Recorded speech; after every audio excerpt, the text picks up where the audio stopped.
Cada vez que un pecador se convierte a Cristo, es un recordatorio de que la gracia de Dios no tiene límites.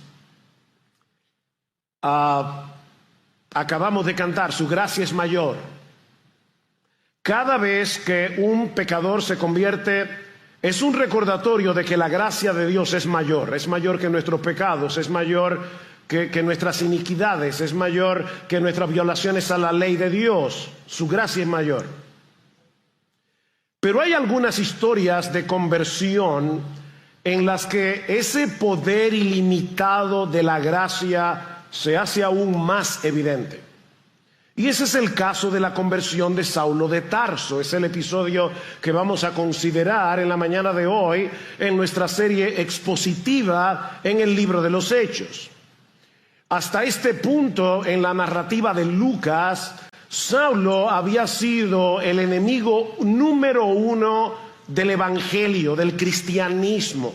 Este hombre no solo rechazaba el evangelio con cada fibra de su ser, sino que se había convertido en un perseguidor implacable de los discípulos de Jesús. Él estaba convencido de que persiguiendo a los discípulos de Cristo, él estaba defendiendo la pureza de la fe verdadera.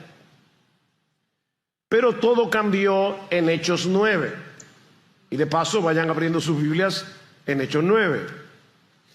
Yendo hacia Damasco para extender hacia allí su programa de exterminio, Saulo tuvo un encuentro con el Cristo resucitado y fue transformado.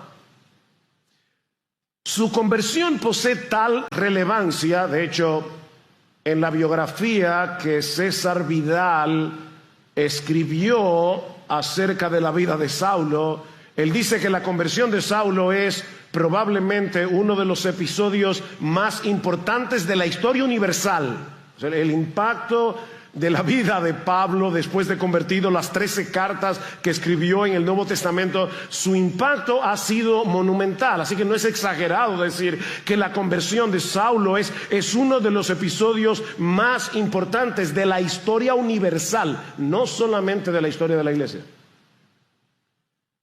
Así que su conversión posee tal relevancia que Lucas la menciona 3 veces en el libro de los Hechos. 3 veces. Hechos 9, Hechos 21, 22, Hechos 22, Hechos 26.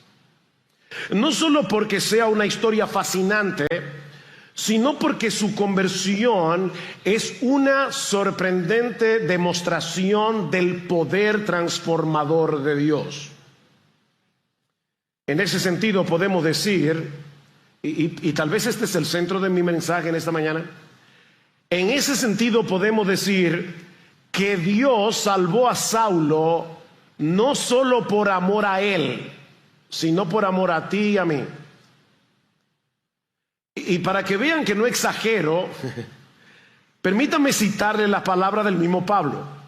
En 1 Timoteo capítulo 1, versículo 15, Pablo dice: Cristo Jesús vino al mundo para salvar a los pecadores, de los cuales yo soy el primero. Y ahora escuchen: pero por esto fui recibido a misericordia, para que Jesucristo mostrase en mí, el primero, toda su clemencia, para ejemplo de los que habrían de creer en él para vida eterna. Es Pablo mismo que dice esto. En otras palabras, la conversión de Pablo es una declaración divina de que no hay nadie tan perdido que no pueda ser hallado, ni tan endurecido que no pueda ser transformado por el poder de Dios.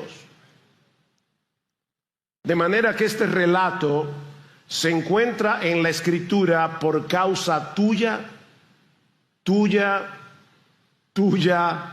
y mía. Tal vez tú viniste hoy aquí a la iglesia pensando que Dios nunca podría cambiar a alguien como tú. O tal vez eres un creyente que ha estado orando durante años por la conversión de un ser querido, y con el paso del tiempo, tal vez, mi hermano, mi hermana, has comenzado a perder la esperanza. Tal vez. Bueno, si ese es tu caso, la historia de Saulo de Tarso es un testimonio claro de que la gracia de Dios es más grande que el peor de los pecados y más persistente que la resistencia más obstinada. Te lo repito otra vez. La conversión de Saulo, esta historia es un testimonio claro de que la gracia de Dios es más grande, es mayor, es más grande que el peor de los pecados. La conversión de Saulo, esta historia es un testimonio claro de que la gracia de Dios es más grande, es mayor, es más grande que el peor de los pecados, es más persistente que la obstinación más tenaz. El mismo Dios que tomó al despiadado terrorista llamado Saulo y lo transformó en el apóstol más influyente que ha tenido la historia de la iglesia, bueno, ese mismo Dios hoy, aquí, esta mañana, puede obrar un cambio radical en cualquier vida, incluyendo la de cualquiera de nosotros. Podemos dividir esta historia, Hechos 9, 1 al 30, en 4 secciones. En la primera vemos el celo que consumía a Saulo por exterminar la fe cristiana. Vean Hechos capítulo 9, versículo 1. Saulo, respirando todavía amenazas y muerte contra los discípulos del Señor, fue al sumo sacerdote y le pidió cartas para la sinagoga de Damasco, para que si encontraba algunos que pertenecieran al camino, tanto hombres como mujeres, escuchen, tanto hombres como mujeres, los pudiera llevar atados a Jerusalén. Miren, para poder entender el odio obsesivo de Saulo contra el cristianismo, es necesario conocer un poquito de su trasfondo. Saulo nació en Tarso, obviamente, Saulo de Tarso, una ciudad cosmopolita, centro del pensamiento greco-romano, lo que le permitió crecer en una sociedad profundamente influenciada por la cultura y el pensamiento griego, sin embargo, sin perder su identidad judía. Y esa combinación indudablemente le permitiría llegar a ser el misionero que fue. Saulo podía moverse fácilmente entre los dos mundos, en el mundo judío y en el mundo griego. Más adelante, en Filipenses capítulo 3, versículo 5, Pablo diría que él era hebreo de hebreos. ¿Y por qué ese énfasis, hebreo de hebreos? Bueno, lo que él está diciendo es que él no era un simple judío de nacimiento, sino que él vivía y respiraba el judaísmo con absoluta pureza. En el tiempo de Pablo habían judíos que se habían dejado influenciar por la cultura griega, por la cultura helenista, y lo que Pablo está diciendo es: yo nunca permití que la cultura exterior me moldeara. Yo era hebreo de hebreos. Fue circuncidado al 8º día conforme a la ley de Moisés, y en ese momento recibió 2 nombres: Saulo, en honor al primer rey de Israel. Saulo es el nombre helenizado de Saúl. Y recuerden que tanto Saúl como Pablo o Saulo eran de la tribu de Benjamín. Así que en honor a Saúl le llamaron Saulo. Pero también le llamaron Pablo, un nombre más apropiado para la interacción con el mundo greco-romano. Si ustedes se dan cuenta, en el libro de los Hechos, hasta aquí el nombre que predomina es el de Saulo. Luego el nombre que va a predominar es el nombre de Pablo. Desde niño aprendió a leer las escrituras en hebreo. a la vez que memorizaba grandes porciones del Antiguo Testamento. Y luego vamos a ver por qué esto es importante. Entre los 13 y los 16 años fue enviado a Jerusalén para estudiar bajo la dirección de Gamaliel. Gamaliel era uno de los rabinos más respetados de la época. De hecho, Gamaliel solo recibía para darle instrucción a los estudiantes más brillantes. Y Saulo era uno de ellos. Allí no solo absorbió más profundamente la tradición farisaica, sino que, como leímos en Gálatas, él se convirtió en uno de los más celosos defensores de su fe. Como todo buen fariseo, Pablo creía que había una sola forma de estar en paz con Dios, a través de una obediencia estricta a la ley de Moisés y un apego inquebrantable a las tradiciones fariseas. Para Pablo, la religión no era un accesorio. Hay algunas personas que parece que la religión es un adorno de fin de semana. No. Para Pablo, la religión no era un accesorio que combinaba con el resto de su vida. No era un simple aspecto de su identidad. Era su identidad. Era el eje, alrededor giraba toda su existencia, su esperanza, su seguridad, su propósito de vida. Todo estaba arraigado en su estricta obediencia a la ley y en su lealtad inquebrantable a la tradición farisea. Para él no había otro camino, no había otra verdad, no había otra manera de ser aceptado por Dios.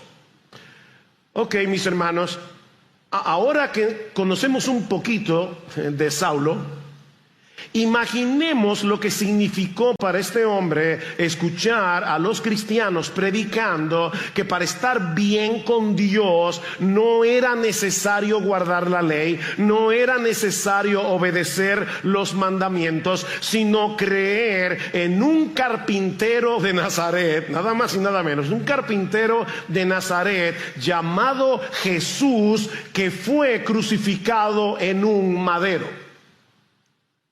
En Deuteronomio capítulo 21 versículo 23 dice que todo aquel que es colgado en un madero es un maldito de Dios. O sea, para Pablo, que conocía muy bien su Torá, decía, ¿cómo puede ser posible que esta gente se atreva a decir que un hombre colgado en una cruz, una persona maldita de Dios según la ley, sea el Mesías prometido por los profetas, el enviado de Dios?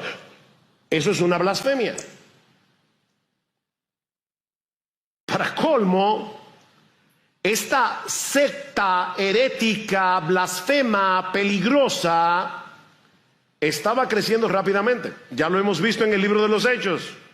Lucas nos dice, se convirtieron 3,000, se convirtieron 5,000, la iglesia crecía, muchos sacerdotes están obedeciendo a la fe. De manera que la única forma de detener esta plaga, la única forma de detener a este grupo de blasfemos, no era refutándolos, no era argumentando con ellos, había que exterminarlos. ¿Entienden ahora, Pablo? Lucas nos dice en Hechos capítulo 8 versículo 3, eso lo vimos el domingo pasado, que Saulo asolaba a la iglesia, y decíamos que esa palabra asolaba, lo que significa, lo que evoca, es la imagen de una bestia salvaje despedazando a una presa. Saulo perseguía a los cristianos con saña, con odio, con furia, con violencia. Pablo se metía en sus casas, arrastraba a hombres y mujeres por igual y los entregaba a las autoridades para que fueran encarcelados o incluso ejecutados, como ocurrió con Esteban. Pero en vez de frenar el evangelio, su persecución provocó que muchos salieran huyendo de Jerusalén, llevando el evangelio más allá de las fronteras de Jerusalén, lo que enfureció todavía más a Pablo. Es en ese contexto que Lucas dice en Hechos capítulo 9, versículo 1, que Saulo continuaba respirando amenazas y muerte contra los discípulos del Señor. Su furia estaba en su punto más alto. Y ahora se dirigía a Damasco para capturar a los creyentes. Miren la mentalidad. Salieron huyendo a Damasco, pero no van a escapar de mi mano. Y le pidió cartas al sumo sacerdote. Eso es increíble. Recuerden que Pablo era fariseo. Y los fariseos y los saduceos no jalaban entre sí. No se mezclaban. Todos los sacerdotes eran saduceos. Pero aún así, Saulo va al equipo contrario y le pide al sumo sacerdote: dame una carta que me autorice a ir a Damasco y tomar a los cristianos y traerlos de vuelta a Jerusalén, para que aquí sean encarcelados o ejecutados. Era un odio ciego. Lo que Saulo no sabía es que su vida estaba a punto de dar un giro de 180 grados. En un instante, todo lo que él creía saber acerca de Dios, todo lo que él creía saber acerca de su fe, se iba a desplomar ante la gloria del Cristo resucitado. Lo que nos lleva a la segunda sección de este pasaje: el encuentro que lo cambió todo. El encuentro que lo cambió todo. Versículo 3. Y sucedió que mientras viajaba, al acercarse a Damasco, de repente resplandeció en su derredor una luz del cielo. Recuerden que Lucas relató la conversión de Saulo 3 veces. En Hechos 26, versículo 13, Pablo dice que era una luz más brillante que la del sol, a pesar de que era alrededor del mediodía. Una luz más brillante que la del sol. Para Saulo no había ninguna duda de que él estaba contemplando una manifestación de la gloria, o de la Shekinah, como le llamaban los judíos, de la gloria del Dios de Israel, tal como se había manifestado muchas veces en el Antiguo Testamento. Y si aquello fue completamente inesperado para Saulo, la voz que se escuchó desde esa gloria fue todavía más desconcertante. Versículo 4: y al caer a tierra oyó una voz que le decía: Saulo, Saulo, ¿por qué me persigues? ¿Por qué me persigues? Noten que no es ¿por qué persigues a los cristianos? ¿O por qué quieres acabar con esta secta de blasfemos? Saulo, ¿por qué me estás persiguiendo a mí? Esta pregunta tiene que haber sido devastadora para él. Mis hermanos, por favor, usen su imaginación. El Dios de gloria, al que él creía haber estado sirviendo durante toda su vida, ahora le está preguntando: ¿por qué me odias tanto? Saulo, Saulo, ¿por qué me persigues? De ahí su pregunta en el versículo 5, y él dijo: ¿quién eres, Señor? ¿Quién eres, Señor? Pablo no tenía ninguna duda de que se trataba de Yahvé. Es Jehová que le está hablando y le está diciendo: ¿por qué me persigues? Y él pregunta: ¿pero quién eres, Señor? Esa es la palabra griega kurios, que se usa en el Nuevo Testamento para traducir Jehová en el Antiguo Testamento. ¿Quién eres, Señor? Yo soy Jesús, a quien tú persigues. En el relato de Hechos 26, Pablo relata algo que Lucas no relata aquí. Y es que Jesús le dice: Saulo, dura cosa te es dar coces contra el aguijón. Saulo, tú eres como un caballo pateando un clavo de punta. Cada patada tuya te está destruyendo a ti, te está haciendo daño a ti. Mis hermanos, estas palabras tienen que haber provocado un terremoto mental y espiritual en el corazón de Pablo. De repente, todas las piezas del rompecabezas comienzan a encajar en su interior. El Jesús al que él creía muerto estaba vivo, glorificando y actuando como el Señor absoluto del universo. Y por si fuera poco, le está diciendo que él tomaba como algo personal cada golpe, cada latigazo, cada piedra, cada insulto lanzado contra sus discípulos. Cada vez que Saulo había arrastrado a un cristiano a la cárcel, era como haber encarcelado al mismo Cristo. Cada vez que había ordenado que golpearan a un creyente, era como golpear las espaldas de Jesús. Cada vez que él había arremetido con furia contra los discípulos del Señor, era como levantar su puño de odio contra el mismo Jehová de los ejércitos.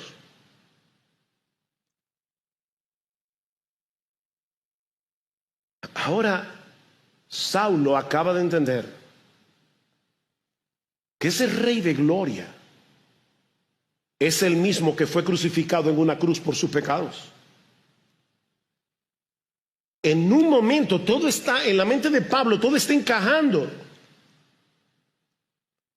Pablo dirá más adelante en Gálatas capítulo 3 versículo 10, sí, Cristo fue hecho maldición. Recuerden, él pensaba ¿cómo puede ser que un maldito por la ley sea el Mesías? Y luego Pablo, con una mejor teología, con un mejor entendimiento, dice en Gálatas capítulo 3 versículo 10, sí, Cristo fue hecho maldición por ti y por mí, para que nosotros fuésemos bendecidos por Dios. No se olviden que Saulo estuvo allí cuando Esteban le dijo a los líderes de Israel en el versículo 51, vosotros que sois duros de cerviz. Pablo estaba allí, incircuncisos de corazón. Ahora de repente Pablo está entendiendo, yo soy incircunciso de corazón, yo soy duro de cerviz. Y de oídos resistís siempre al Espíritu Santo, como hicieron vuestros padres, así también hacéis vosotros. ¿A cuál de los profetas no persiguieron vuestros padres? Ellos mataron a los que antes habían anunciado la venida del justo, del cual ahora vosotros os hicisteis traidores y asesinos. Pablo estaba ahí, guardando las ropas de Esteban, ¿recuerda?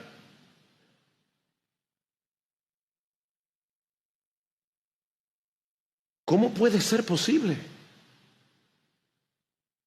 Nosotros matamos al Mesías,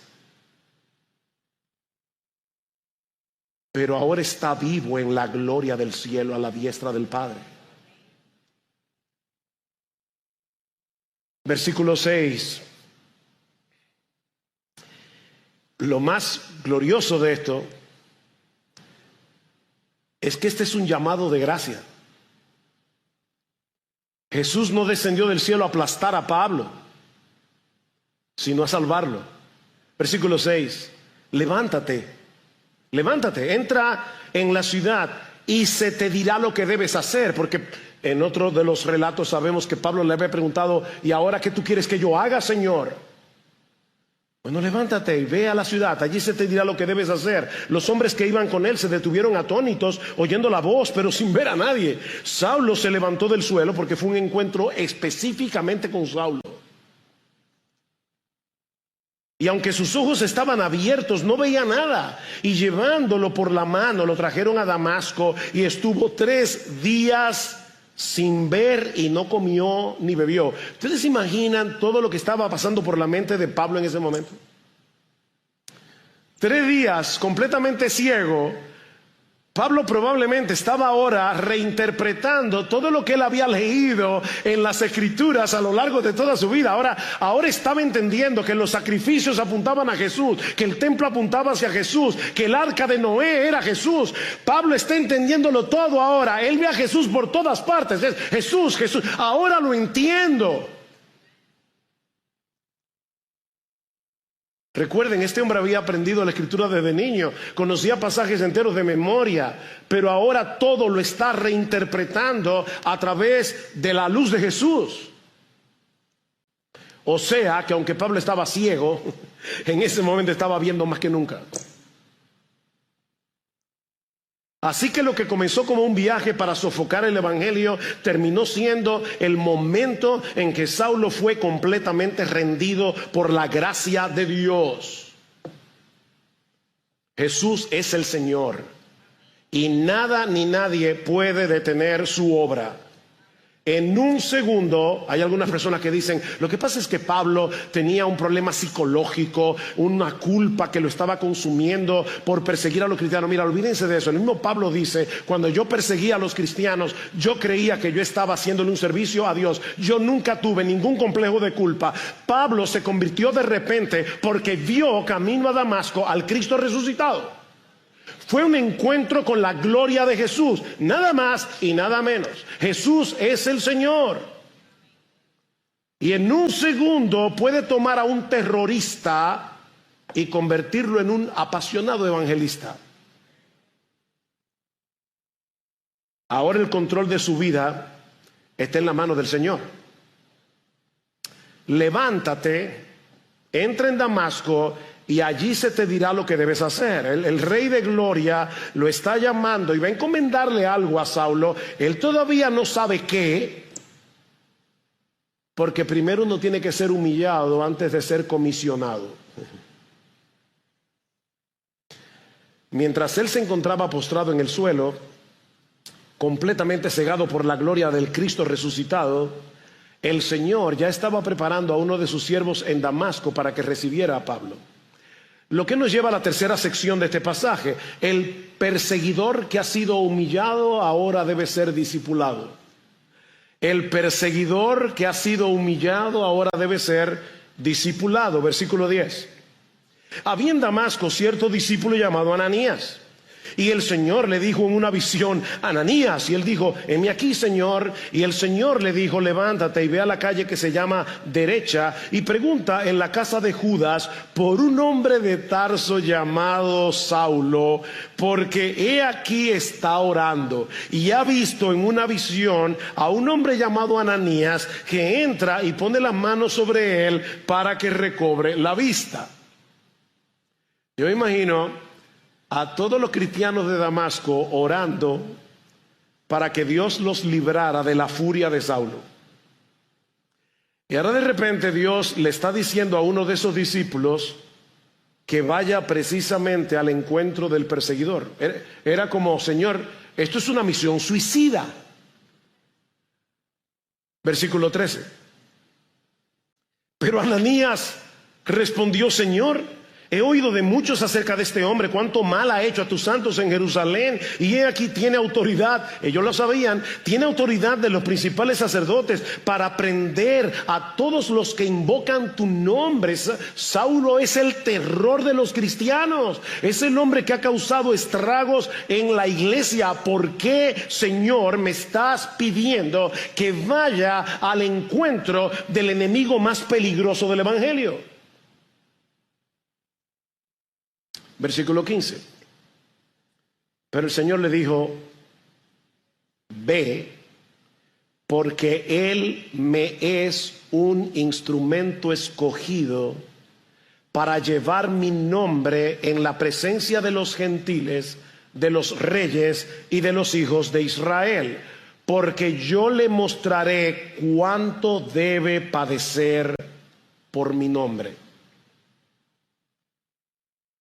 Miren, si hay algo claro en todo este pasaje, es la absoluta soberanía de Jesús en la conversión y el llamado de Saulo.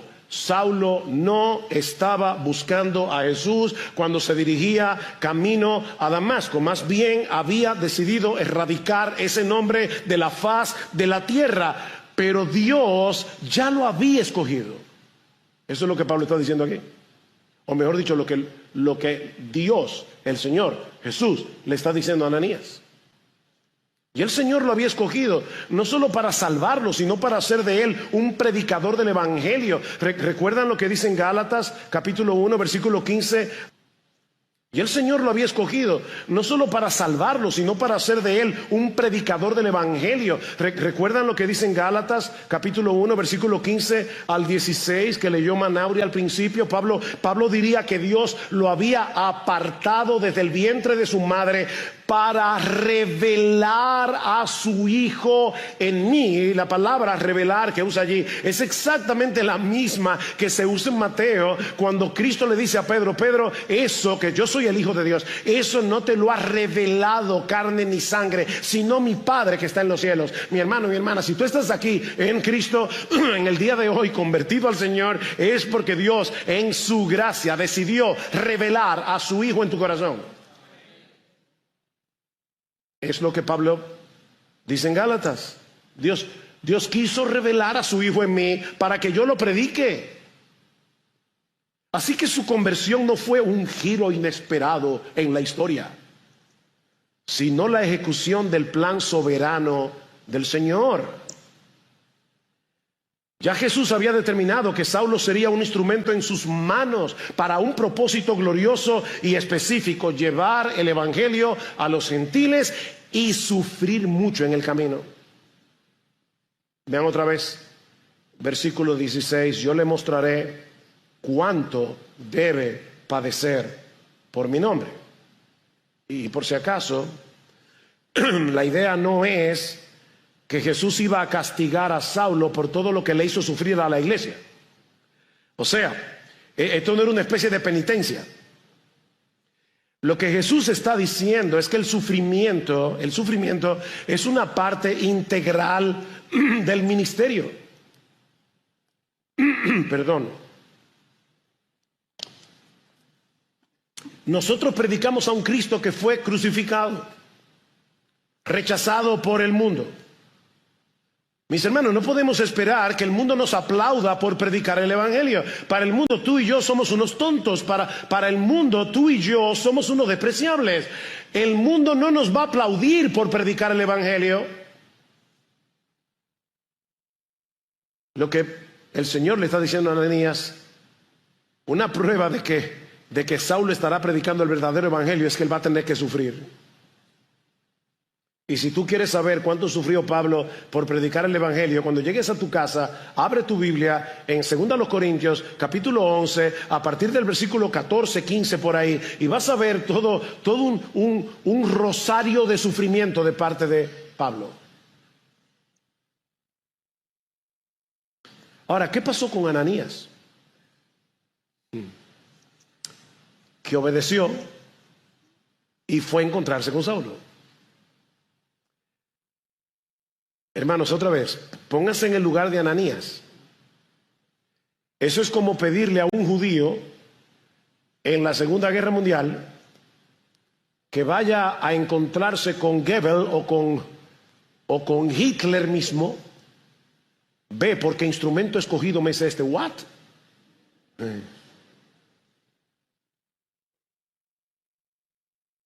Y lo grande es que Ananías no recibió a Pablo con resentimiento. Lo recibió con gracia. Vean el versículo 17.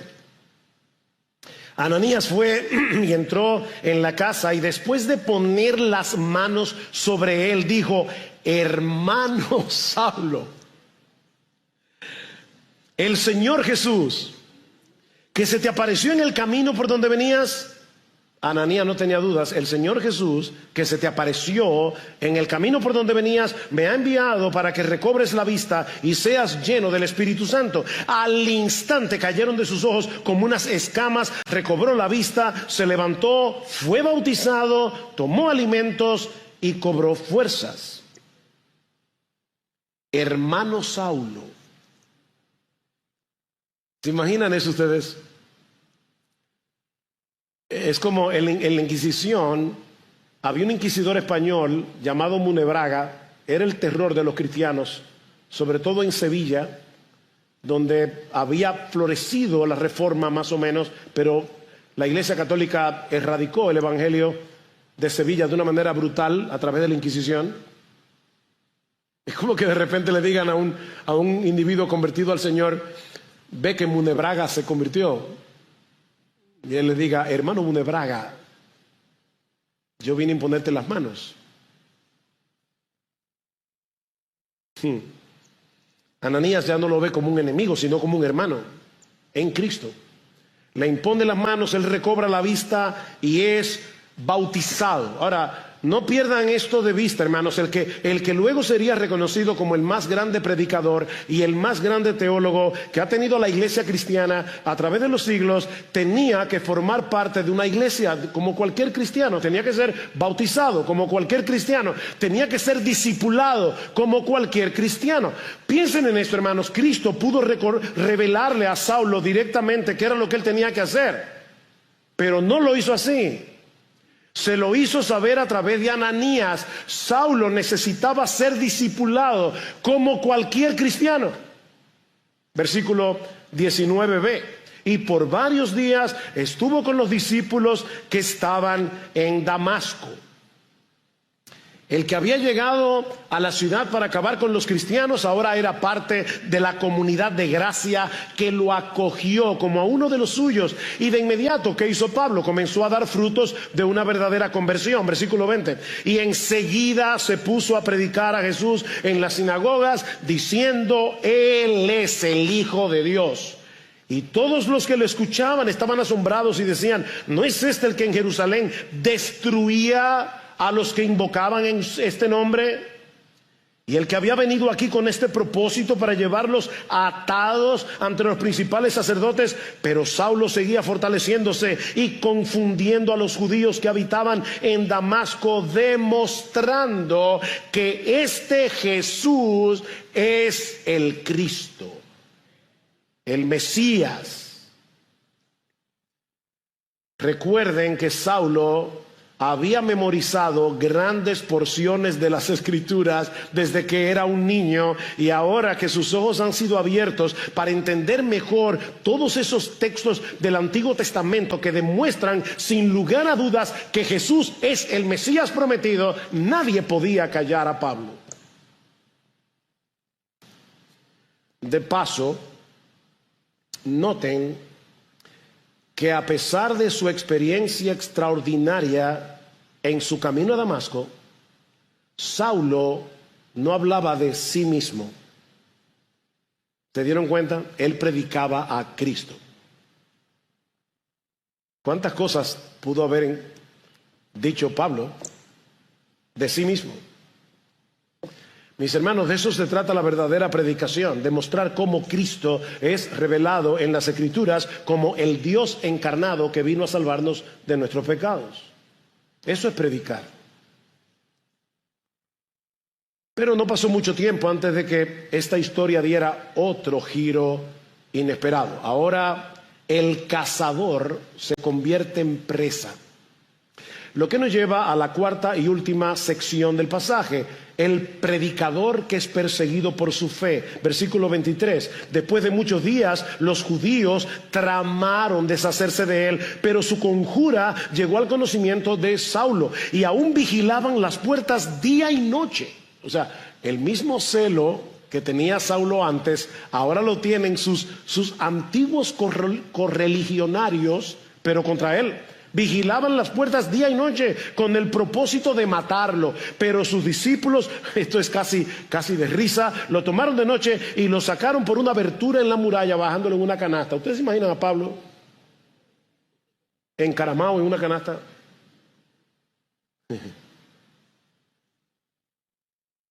Irónicamente, el que antes perseguía a los discípulos ahora es perseguido.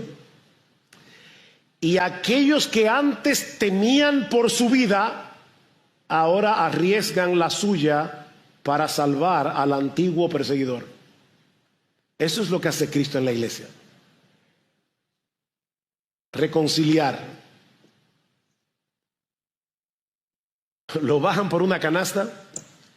Me habría encantado ver eso. Por la muralla de la ciudad.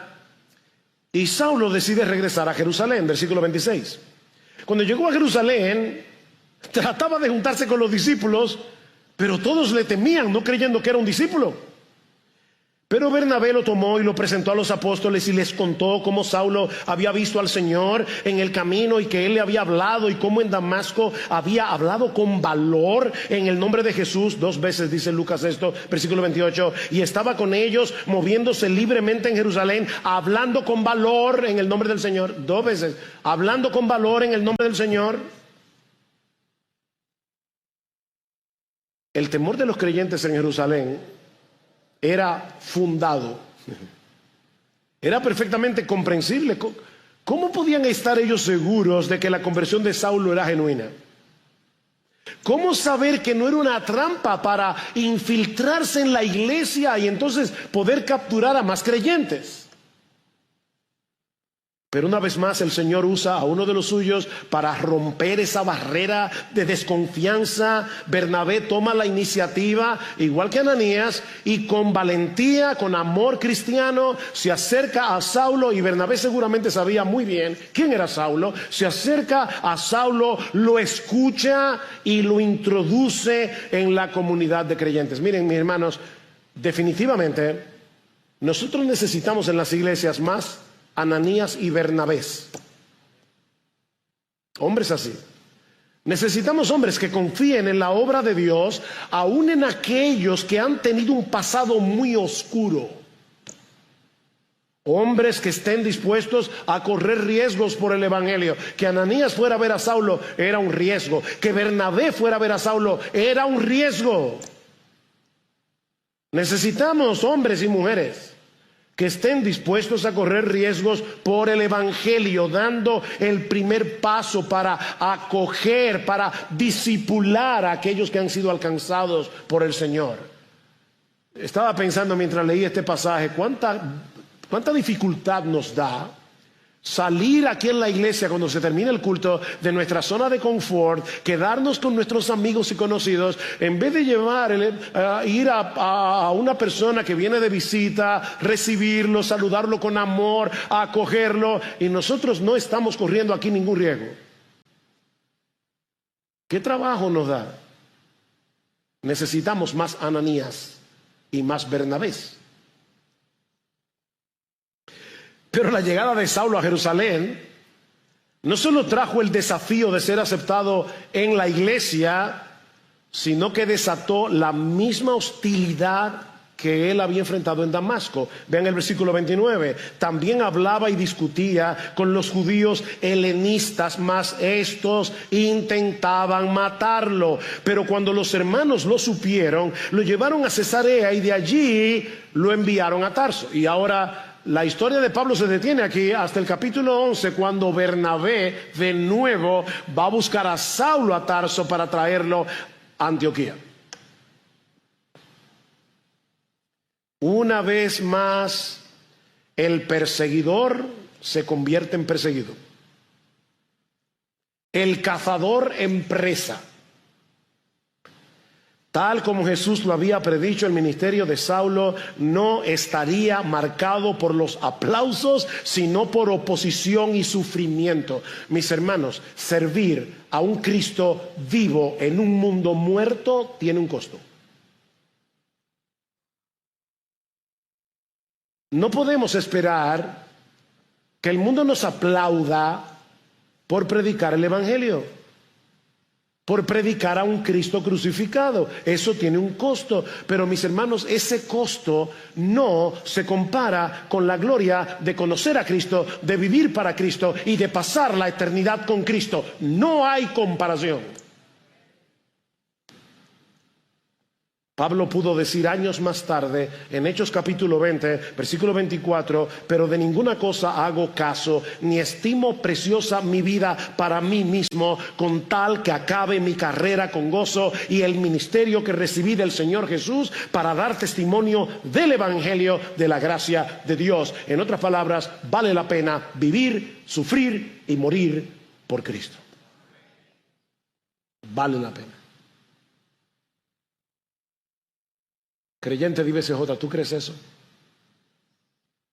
Vale la pena. Él es infinitamente más precioso que cualquier cosa que este mundo te pueda ofrecer. Eso fue lo que Pablo entendió y por eso vivió como vivió. Lean las cartas de Pablo. No pasan 2 o 3 versículos sin que él mencione a Jesús. Jesús, Jesús. Para mí el vivir es Cristo. Y el morir ganancia, porque me va a llevar a estar con Cristo. Lo cual es muchísimo mejor. Mis hermanos, ¿qué lecciones podemos aprender de esta historia? Porque recuerden que la conversión de Saulo, te lo recuerdo una vez más, fue diseñada por Dios para beneficio tuyo, para beneficio mío. Y de todos los que están aquí. ¿Qué dice Pablo en Timoteo? Por esto fui recibido a misericordia, para que Jesucristo mostrase en mí, el primero, toda su clemencia, para ejemplo de los que habrían de creer en él para vida eterna. Su conversión nos recuerda que Dios puede tomar al peor de los enemigos del evangelio y convertirlo en un instante por el poder de la gracia. No hay pecador tan perdido que esté fuera del alcance de la gracia de Dios. Como te decía al principio, tal vez tienes familiares, amigos, compañeros de trabajo, personas por las que has orado durante años sin ningún cambio. Personas por las que has orado durante años sin ningún cambio. Tal vez tú viniste hoy en la mañana y ya tú comenzaste a perder las esperanzas. Pero mi hermano, mi hermana, la historia de Saulo nos recuerda que Dios sigue haciendo lo imposible. Él sigue derribando corazones endurecidos. Él sigue abriendo ojos ciegos. Él sigue transformando perseguidores en predicadores. Dios no está muerto, ni Jesucristo tampoco. No dejes de compartir el evangelio, no dejes de orar, no dejes de confiar en el poder de la gracia de Dios. Pero este relato no solamente debe impulsarnos a compartir el evangelio con otros. Mis hermanos, este pasaje debe llevarnos a valorar aún más lo que Cristo hizo para salvarnos. Sí, Saulo estaba ciego hasta que la gloria de Cristo resplandeció en su vida. Pero ¿sabes qué, mi hermano querido? Mi hermana querida, tú también y yo también estábamos ciegos a esa gloria. Nuestra condición era la misma de Pablo. No importa que no fuéramos perseguidores activos de la iglesia. En Efesios capítulo 2 dice que Él nos dio vida a nosotros cuando estábamos muertos en nuestros delitos y pecados. Mi hermano, tú y yo estábamos muertos en nuestros delitos y pecados cuando Cristo nos salvó. Y en 2 Corintios capítulo 4 versículo 3, Pablo dice que si nuestro evangelio está aún encubierto, entre los que se pierden está encubierto, en los cuales el Dios de este siglo cegó el entendimiento de los incrédulos para que no les resplandezca la luz del evangelio de la gloria de Cristo, el cual es la imagen de Dios. Mi hermano, mi hermana, tú y yo estábamos ciegos a esa gloria, ajenos a la vida de Jesús, hasta que, versículo 6, Dios, que mandó que de las tinieblas resplandeciese la luz, es el que resplandeció en nuestros corazones para conocimiento, para iluminación del conocimiento de la gloria de Dios en la faz de Jesucristo.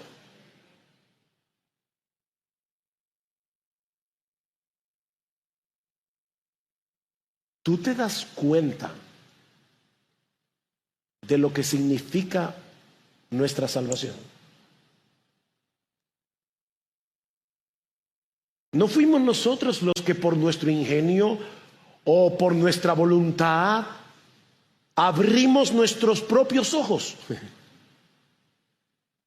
Fue Dios el que en su misericordia despejó nuestra oscuridad con la luz de la gloria de su Hijo y nos atrajo hacia Él. En otras palabras, mi hermano, tú y yo fuimos rescatados de las tinieblas. ¿Sabes para qué? Para contemplar la belleza de Cristo. La pregunta es, ¿seguimos fijando nuestra mirada en Él cada día a través de las Escrituras para deleitarnos en esa gloria y seguir siendo transformados de gloria en gloria? Pablo nunca dejó de maravillarse del hecho de haber sido alcanzado por Jesús. Nunca. Pero ¿qué de nosotros? Hermano, en serio, hermana mía, ¿qué de nosotros? ¿Vivimos con la misma gratitud? ¿Con la misma entrega? ¿Con la misma pasión? Nuestra conversión no es simplemente una historia del pasado. Es una realidad presente que debe seguir moldeando nuestras vidas. Siempre he pensado en el cojo que fue sanado en Hechos 3. Yo imagino ese hombre, nunca había caminado, de repente en el nombre de Jesús le dice: levántate y anda, sus piernas se fortalecen y él entra saltando, cantando, alabando al Señor. La pregunta es, si nosotros pudiéramos tomar el túnel del tiempo, los más viejitos me entenderán, si pudiéramos tomar el túnel del tiempo y llegar al siglo I, 15 años después de la sanación del cojo, si todavía va a estar saltando, maravillado y alabando a Dios. Mi hermano amado, mi hermana amada, has perdido tú el asombro, la maravilla de haber sido rescatada por Jesús. Has perdido tú el asombro de que Cristo una vez en tu vida vino a ti por su Santo Espíritu a través del Evangelio, te dijo vive, y tú pasaste de la muerte a la vida. Has dejado de asombrarte por eso.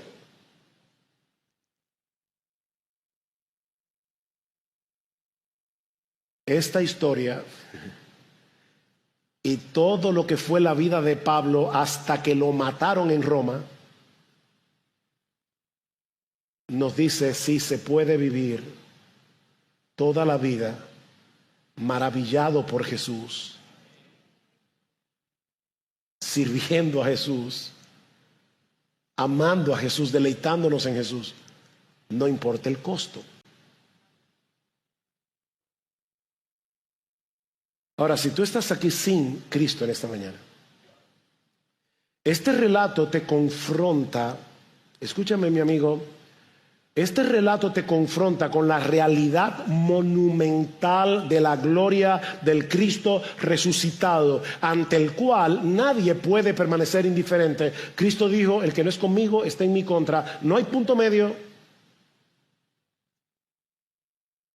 La conversión de Saulo no solo es una prueba del poder ilimitado de la gracia de Dios, sino también una prueba irrefutable de que Jesús resucitó. Piénsalo por un momento. Mi amigo, ¿cómo tú puedes explicar que este fariseo fanático, un hombre con poder, con la mejor educación de su tiempo, de hecho muchos dicen que Pablo fue probablemente el intelecto más brillante de su época, con reconocimiento en el judaísmo, ¿cómo podemos entender que este hombre lo haya dejado todo para entregarse, para rendirse a aquel que antes despreciaba? ¿Cómo tú explicas eso? No fue una crisis emocional, no fue una crisis existencial, fue un encuentro real con el Cristo resucitado. Citando a una lista de testigos oculares de la resurrección de Jesús, Pablo dice en 1 Corintios 15:8 que al último de todos, como a un abortivo se me apareció a mí. Mira, mi amigo, el mismo Jesús que Saulo vio en el camino a Damasco es el que te está siendo presentado hoy en el Evangelio. El mismo Jesús. Tú no necesitas tener una experiencia tan dramática como la suya para venir a Cristo. Solo necesitas escuchar el Evangelio, arrepentirte y creer. Tal vez has venido muchas veces a la iglesia, tal vez has escuchado el mensaje del Evangelio una y otra vez, pero sigues ajeno a la verdad más gloriosa del universo, que Cristo está vivo, que Él es el Señor del cielo y de la tierra, que Él murió por pecadores como tú y que solo en Él hay salvación. No hay una realidad más gloriosa en todo el planeta. Mira, mi amigo, tú puedes seguir resistiendo y luchando contra la verdad. Tú puedes seguir dando patadas contra el aguijón. Pero ¿sabes qué? El día llegará cuando, al igual que Saulo, tú tendrás que postrarte ante Jesús y reconocerle como Señor. La pregunta es si lo harás ahora en arrepentimiento para salvación o en el día del juicio, cuando ya no habrá más oportunidad para ti. ¿Tú vas a reconocer que Jesús es el Señor? ¿Tú vas a reconocer que Jesús es el Señor? ¿Tú te vas a postrar ante Él? La pregunta, mi amigo, es: ¿lo harás ahora en arrepentimiento? ¿O lo harás en el día del juicio?